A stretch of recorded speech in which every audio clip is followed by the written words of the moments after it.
morning.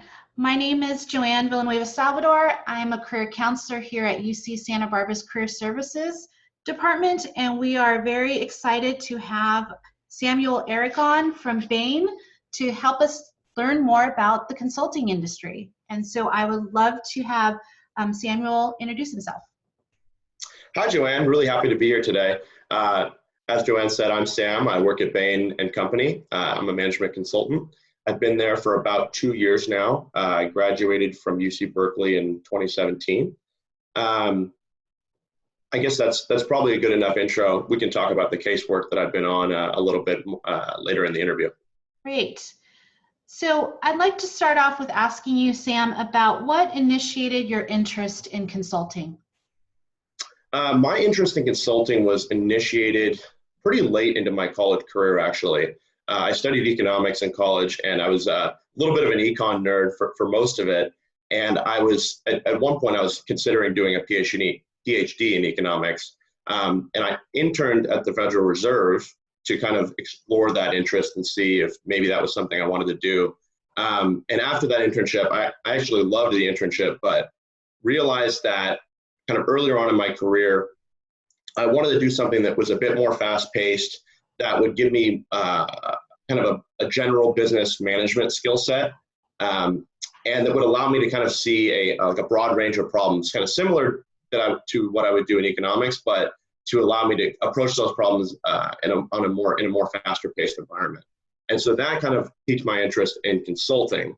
My junior year of college, I actually joined a consulting club as well, a nonprofit consulting club, and that kind of solidified what I thought consulting might be. And from there, I guess the rest is history. Great. So I'm curious, what personal skills are most important for a consultant to have? That's a great question. And I mean, I would start off by saying that at least at Bain, we hire a pretty diverse set of people in terms of the skills they bring to the table. But a couple of common skills I usually see are extremely good communication skills. You should be able to kind of communicate an idea clearly, concisely, and effectively. I would say technical skills, but you don't need to be, obviously you don't need to be like, extremely high level technical, but at least kind of showing, like challenging yourself and maybe taking some technical classes or doing an internship that involves something technical to kind of demonstrate that you have, that you can have that background.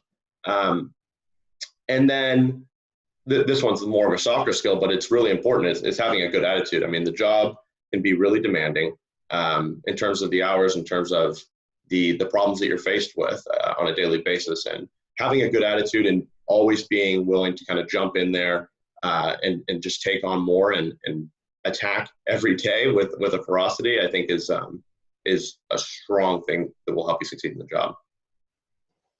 So you slightly touched upon it in terms of the technical skills, but in addition to that, are there specific classes or academics that you would consider to be most important for a consultant? I think that, I mean, because again, we hire a pretty diverse set of folks from across many different majors. So there's not one class or one set of classes that you should take. But I think what we generally like to see on a transcript is that someone is challenging themselves, right? So for example, I studied economics. Obviously, I wasn't taking like really difficult, engineering class or something like that. But I was challenging myself by taking kind of more math than the bare minimum in economics, right? I took a little bit of computer science on the side, so I was challenging myself there as well. I'd say, especially those coming from a non-technical background, it's probably important to get some of that math and statistics. And if you're an econ major, econometrics, things like that on your transcript, just to show that you're challenging yourself in the quantitative area. Great. You mentioned your involvement in a consulting club. So what extracurricular activities would you encourage students to participate in if they wish to go into consulting?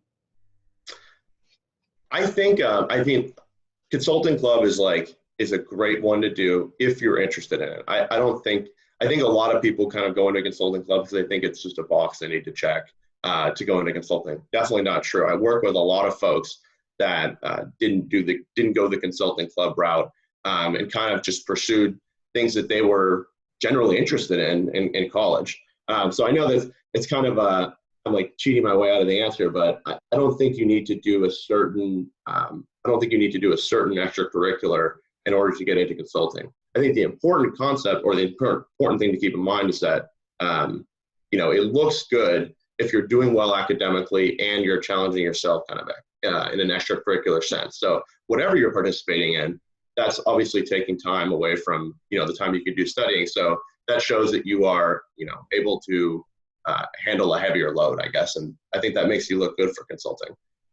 Again, consulting club is great if you're actually interested in the club itself. Like I joined a nonprofit consulting club because I wanted to help nonprofits in the Bay Area, and I thought that they had some interesting problems to handle, but I didn't really think a lot of the other clubs were a good fit for me, so I didn't even apply. So the next question I'd like to ask is, what tips would you provide in writing an effective resume or cover letter for consulting positions, since it is so competitive? That's a great question. I think where it starts with the resume, obviously formatting is a thing. You need to have a nicely formatted resume. You need to write 3 to 4 bullets and write like good descriptive bullets that have a quantitative or they have like numbers in them that kind of quantify the type of work that you've done. So there's that element. But the most important element is really kind of the fundamentals, right? It's like, what is actually on your resume? So I'd say things to keep in mind are we really value high academic achievement, so higher GPAs, and we do value having some internship experience, especially in a technical space. So if you're looking to go into Bain full time, then kind of planning out in advance like what your path is going to be for on the academic front, and then on the internship front as well, I think would be good. So on the flip side of that is, how would you encourage students to prepare for consulting interviews? Are there specific resources that you would recommend, particularly for preparing for case interviews? That's a very important thing. I mean, just to give you kind of a rundown of how the consulting interview works, or at least how Bain's consulting interview works, there's 2 rounds, and there's 2 interviews in the first round and 3 interviews in the second round. And each of the 5 total interviews is actually heavily geared toward the case. So you would have, if it's a 30-minute interview, it would be about 25 minutes of case and then 5 minutes of just a qualitative questions or behavioral questions. So the case interview is extremely important, and I'd say kind of the way I approached it, I didn't actually use a lot of the like the casing books and things like that, but I did have a lot of friends that use those. So I think going that route and kind of maybe getting one of the business school case books would be helpful. But I'd say the best thing that I found was just casing with my friends and just doing it casually. And starting kind of ahead of time. And I adopted this practice where when I would case with someone, I would try to take away one thing that I really liked about their casing style. So whenever we would go through a case, I would just pick up on just one thing that was really useful. So for example, a friend of mine had a really kind of nifty way of structuring his page of notes, right? Where he like draws a line at the 1/3 mark on the page and then writes down all the case information on that side. And then to the right of the 1/3 mark, that's where he puts kind of a nice, a structured, like all the structured math and calculations that happened during the case. And funny enough, I learned this right before I went and it sounds like such a trivial thing, right? But I learned this right before I interviewed for Bain. And when they called me after the first round and I asked for some feedback, they said, "We really liked how you structured the page." And I said, "Okay, well, that's really good that I got that from my friend." So I think just like practicing with a broad, diverse set of people so you can see all those different styles and kind of form your own style. Because you never want to come with like a very kind of robotic or formulaic style, right? You want to be doing it your own way and comfortable and confident in your own way. I think that that adds a lot of value. And so just kind of figuring out how you best like to do it by doing it with a lot of people is what I'd recommend. So as a follow-up to that question, oftentimes students ask, on average, what would you think would be sufficient in terms of preparation? How much time is needed to kind of prepare for a case? That's I wouldn't be able to give you a great answer for that question because, and here's kind of why. I think when I look at the set of people that got hired with me, right? So my class of associate consultants, there was me and then 44 other people from many different schools. Just in the conversations that I've had with them, there doesn't seem to be an extremely consistent number for amount of practice. I was on the lower end in terms of the amount of cases that I did. I tried to focus on quality over quantity. I didn't want to go through a ton of them because I felt like it would make me be a little more formulaic. So kind of every case that I did with a colleague or with a friend of mine from school, I just tried to focus a lot and get a lot of value out of that. Some people take the opposite approach and they do a lot of cases. They start really early, right? So interviews usually take place in August, late August or September. A lot of people will start way before that. That was not the approach I took. I started in probably, mid-August, and I had my interview in probably September 1st or 5th, and I put a couple weeks into it, but I also didn't do a ton of cases in that time. Again, I just tried to kind of space them out and really think about each one that I did, and that approach worked for me. But I don't think that I couldn't recommend that approach for everyone. I think that the key thing to think about is when do you feel comfortable? When do you feel confident that you've got kind of enough cases under your belt that you know how to handle one? Now, one thing I would say pretty confidently is that you can't solve the problem of becoming, or you can't become a good caser just by doing 100 cases, because again, you'll kind of come off a little more formulaic, and it'll feel like, oh, this person has just seen every trick in the book, and they're not actually thinking during the case. Mm-hmm. I'd say that the sweet spot of amount of cases is like when you know that you kind of know how most cases will be structured, but when you get the case, you'll be able to give a kind of a nice, fresh, response to it, and not something that sounds like you've already seen it, if that makes sense. Mm-hmm. So this is with regards to, does the consulting industry typically require graduate level education in order to progress? And if so, are there certain degrees that are more valued? That's a good question. I'd say historically, yes, that was the case.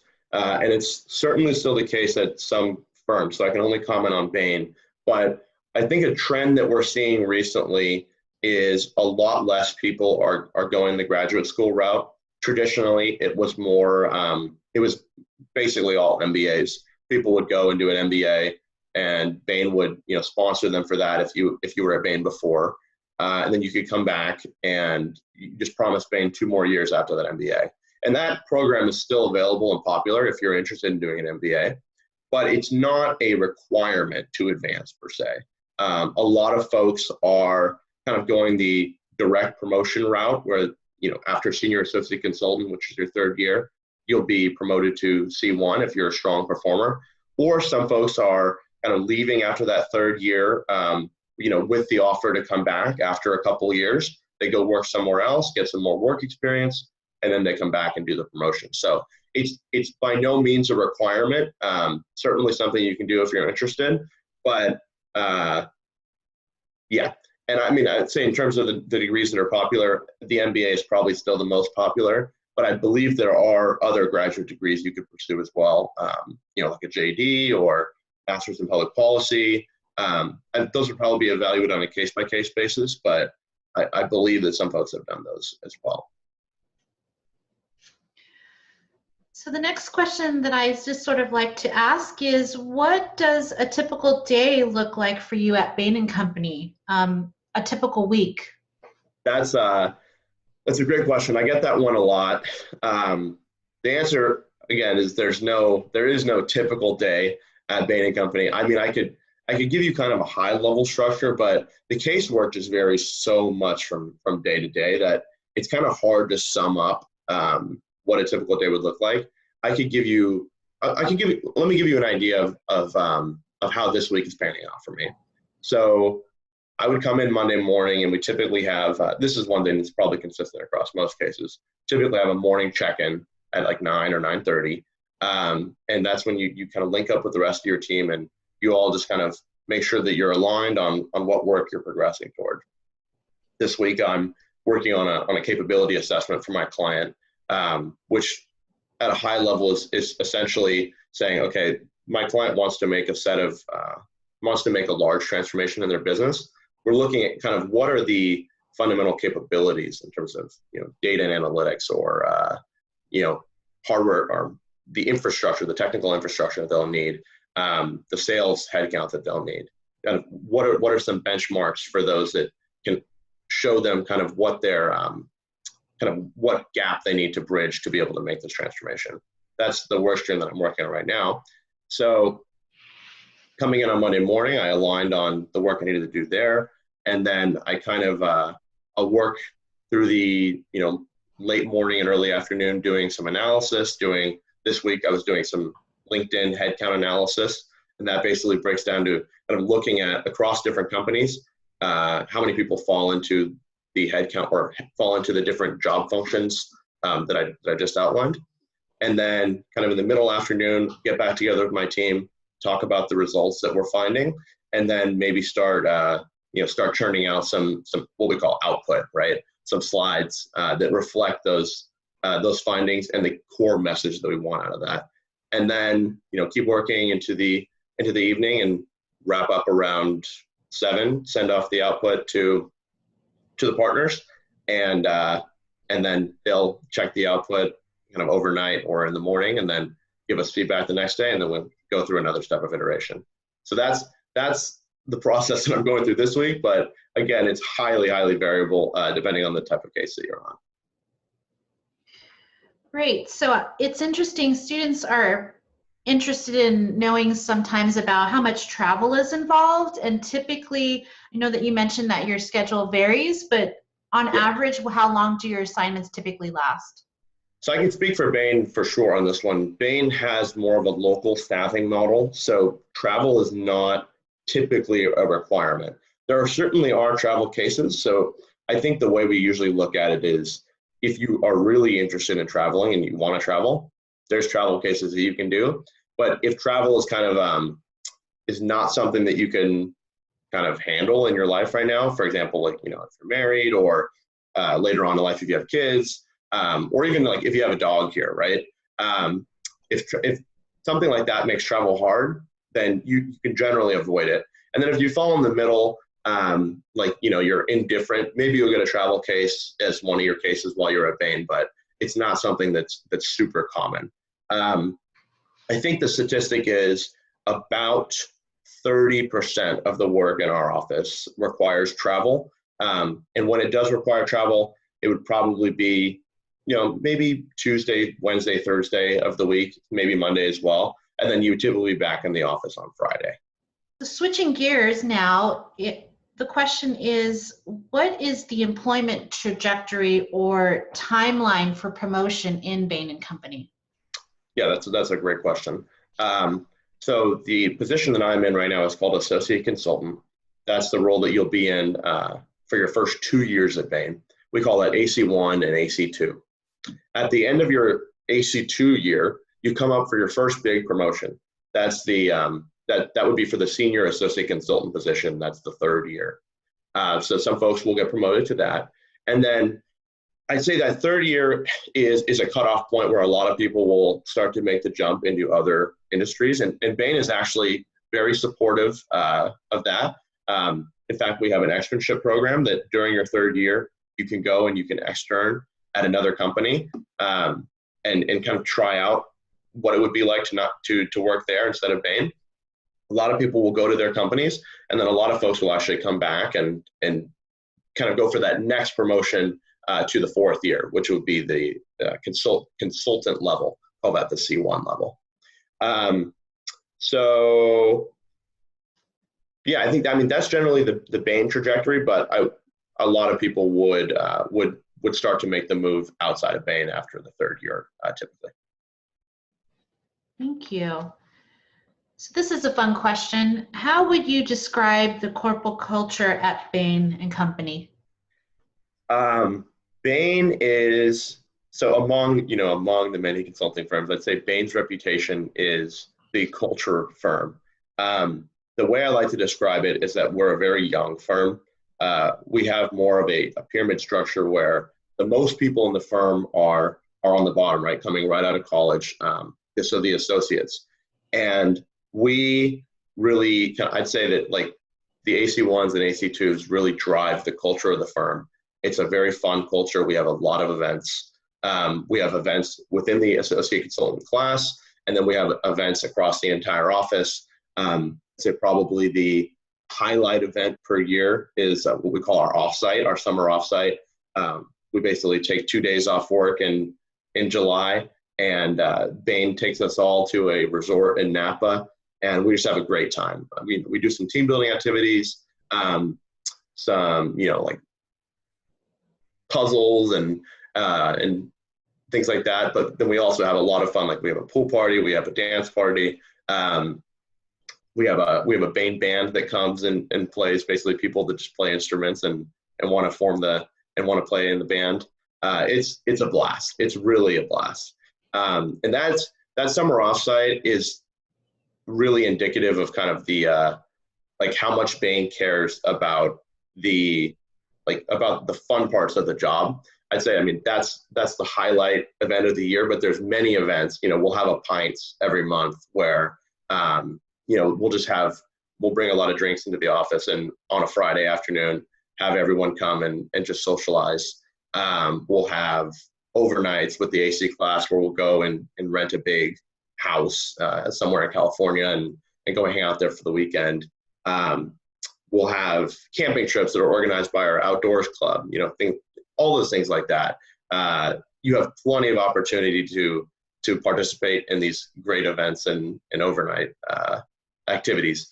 And I'd say it's really a blast to hang out with folks from work, because Bain generally hires people that are extremely driven, kind of work really hard, but also appreciate having some fun times as well. Sounds fun to be there. So as we wrap up, I have the final question that I'd like to ask you is, obviously the consulting field is a competitive field to get into. So what final piece of advice would you give to UCSB students on how to successfully get hired at Bain & Company? I think the best piece of advice that I'd have, and it's not something that I actually did, is to start thinking about it in advance. A lot of people go out for consulting, but I think consulting seems like a great kind of like general thing to do. It's a lot of people will go try to get into it when they don't know quite what they want to do yet. So I'd say start thinking about it in advance and really figure out kind of your story, like your reason for being attracted to it, because it's going to be harder to find success, or at least to find success getting a job in consulting, if you show up without really a clear reason for being there.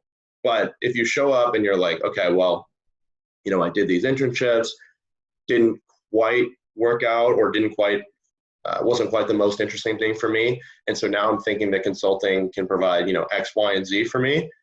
That's a much more compelling story, and I think that'll give you a much higher chance of getting into the firm. In addition to, casing and being good at that. But I'd say, and this is just personal opinion, I'd say that if you can get the casing down and you can be a strong caser, what's really going to get you over the hump is having that super compelling story and kind of reason for you to be there. So if you start thinking about that in advance, that could probably give you the best chance. Thank you. So on behalf of UCSB's Career Services, we want to Thank you, Sam, for taking the time to provide us with really wonderful advice for our students to hopefully learn how to break into the industry and be successful. So Awesome. Thank you, Joanne. thank you. Have a great rest of the morning. You too.